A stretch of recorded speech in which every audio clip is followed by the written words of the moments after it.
ದ್ವಿತೀಯ PUC ಇದ್ದೇವೆ. ನಮಗೆ ಬಹಳ ತೊಂದರೆ ಆಗುತ್ತಿದೆ. ಚಂದ್ರಬಂಡ ಹೋಬಳಿದೆ, ಆದರೂ ಒಂದು ಬಸ್ಸಿನ ಸೌಲಭ್ಯನೂ ಇಲ್ಲ. ಅದಕ್ಕಂತಾನೆ ಎಲ್ಲ ಸ್ಟೂಡೆಂಟ್ ಎಲ್ಲ ಸ್ಟ್ರೈಕ್ ಮಾಡ್ಯಾರ. ಒಂದು ದಿನ ಅಲ್ಲ, 2 ದಿನ ಅಲ್ಲ, ದಿನನಿತ್ಯ ಇದೇ ಆಗೋದು. ಕೆಲವೊಂದು ಸ್ಟೂಡೆಂಟ್ಗಳಿಗೆ ಎಕ್ಸಾಮ್ ಮಿಸ್ ಆಗಿದೆ, ಕ್ಲಾಸ್ ಮಿಸ್ ಆಗ್ಯದ. ಈ ಸರ್ಕಾರಕ್ಕಂತೂ ಬುದ್ಧಿ ಇಲ್ಲ. ಒಂದು ಬೈಕ್ ಮೇಲೆ ಎಷ್ಟೇ ಜನ ಹೋಗ್ಬೇಕಂತ ಹೇಳ್ತಾರೆ ಈ ಗೌರ್ಮೆಂಟ್, ಈ ಬಸ್ಸಿನಲ್ಲಿ ಕೂಡ ಇಷ್ಟೇ ಜನ ಹೋಗ್ಬೇಕಂತ ಎದಕ್ಕೆ ಹೇಳ್ತಾ ಇಲ್ಲ? ಇರೋ 2 ಬಸ್ನು ಅಲ್ಲಿಂದಾನೇ ಫುಲ್ ಆಗಿ ಬರುತ್ತೆ. ಆತ್ಕೂರ್ ಬಸ್ ಆದ್ರೆ ಆತ್ಕೂರಲ್ಲೇ ಫುಲ್ ಆಗಿ ಬರುತ್ತೆ.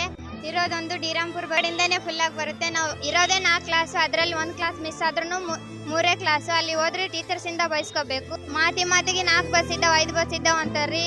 1 ಬಸ್ನು ಖಾಲಿ ಬರಲ್ಲ ರೀ. ಫುಲ್ಲು ಎಲ್ಲರೂ ಜೋತಿ ಬಿದ್ದು ಹೋಗ್ತಾರ್ರಿ. ಮತ್ ನಾವ್ ಹೆಂಗ್ ಹೋಗ್ಬೇಕಾಗಿ ಚಂದ್ರಬಂಡಕ್ಕೊಂದು ಪ್ರತ್ಯೇಕ ಬಸ್ಸಿನ ವ್ಯವಸ್ಥೆ ಬೇಕೆಂದು ತಮ್ಮಲ್ಲಿ ವಿನಂತಿ. ಡಿಪೋ ಅಧಿಕಾರಿಗಳಿಗೆ ನಮಸ್ಕಾರ.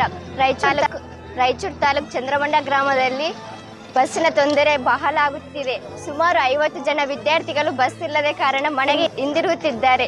ದಯವಿಟ್ಟು ಮಾನ್ಯ ಅಧಿಕಾರಿಗಳಿಗೆ ನಮಗೆ ಬಸ್ಸಿನ ವ್ಯವಸ್ಥೆಯನ್ನು ಮಾಡಬೇಕೆಂದು ಕೋರಿಕೊಳ್ಳುತ್ತಿದ್ದೇನೆ. 1 ತಿಂಗಳಾಯಿತು ನಮಗೆ ಬಸ್ಸಿನ ವ್ಯವಸ್ಥೆನೇ ಇಲ್ಲ. ಇದ್ರೂ ಸಹ ಕೇವಲ 10 ಜನ ಹೋಗುವುದಕ್ಕೆ ಮಾತ್ರ ವ್ಯವಸ್ಥೆ ಇದೆ. ಅದಕ್ಕಾಗಿ ಚಂದ್ರಬಂಡ ಗ್ರಾಮಕ್ಕೆ ಪ್ರತ್ಯೇಕವಾದ ಬಸ್ಸಿನ ವ್ಯವಸ್ಥೆ ಮಾಡಬೇಕೆಂದು ಕೇಳಿಕೊಳ್ಳುತ್ತೇನೆ. ದ್ವಿತೀಯ PUC ಇದ್ದೇವೆ. ನಮಗೆ ಬಹಳ ತೊಂದರೆ ಆಗುತ್ತಿದೆ. ಪ್ರತಿ ಟೆಸ್ಟ್ ಅನ್ನು ಅಟೆಂಡ್ ಮಾಡುವುದಕ್ಕೆ ಆಗುತ್ತಿಲ್ಲ ಮತ್ತು ಕ್ಲಾಸ್ ಅನ್ನು ಕೇಳುವುದಕ್ಕೂ ಆಗುತ್ತಿಲ್ಲ. ಚಂದ್ರಬಂಡ ಗ್ರಾಮದಲ್ಲಿ ಬಸ್ ತೊಂದರೆ ಫುಲ್ ಆಗಿದೆ. ನಾವು ದಿನ ಬಸ್ಸಿಗೆ ಕಾಲೇಜಿಗೆ ಹೋಗ್ಬೇಕಂದ್ರೆ ನಮಗೆ ಟೆಸ್ಟ್ಗಳು, ಎಕ್ಸಾಮ್ಗಳು ಎಲ್ಲ ಮಿಸ್ ಆಗುತ್ತವೆ. ನಾವು ದಿನ ಹೋಗ್ಬೇಕಂದ್ರೆ ಕಾಲೇಜ್ಗೆ ಒಂದು ಕಾಲ್ ಮೇಲೆ ನಿಂತ್ಕೊಂಡು ಹೋಗುತ್ತಿದ್ದೇವೆ. ಆದ್ದರಿಂದ ಚಂದ್ರಬಂಡ ಗ್ರಾಮದಲ್ಲಿ ಬಸ್ಸನ್ನು ಬಿಡಬೇಕೆಂದು ತಮ್ಮಲ್ಲಿ ವಿನಂತಿ. 80 ಜನ ಇದ್ದೀವಿ. ಆತ್ಕೂರ್ ಬಸ್ ಬರ್ತದೆ, ಅಕಲ್ಲಿಸಿ ಅರ್ಜಗೇರಿ ನಾಗಮದುರ್ಲಿಸಿ ಫುಲ್ ಆಗಿ ಬರುತ್ತದೆ.